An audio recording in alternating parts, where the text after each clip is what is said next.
Alam nyo ba kung paano ginagamit ang kakawate sa ating garden? Hello mga ka-agri! Ngayon ituturo po namin sa inyo yung iba't ibang paraan. So number 1 po ay cut and drop. Drop nyo lang po yung mga kakawate dun sa inyong tanim. So ito po pagka na-breakdown ng mga microbes, ng mga beneficial bacteria, mako-convert po ito into nutrients. Pangalawa, pwede po siya maging substrate sa mga nag-vermiculture.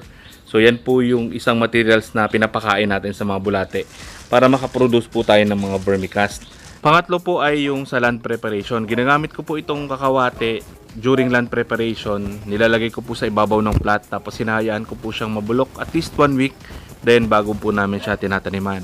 Number 4, pwede siyang maging source ng green materials para sa ating compost. Panglima po ay yung organic biopesticide. Yung pang-anim po ay yung grass clipping tea. Yung pang-pito po ay yung fermented plant juice. Kung gusto nyo pong mapanood yung full episode, ilalagay ko po yung link sa comment section. Follow us for more farming tips.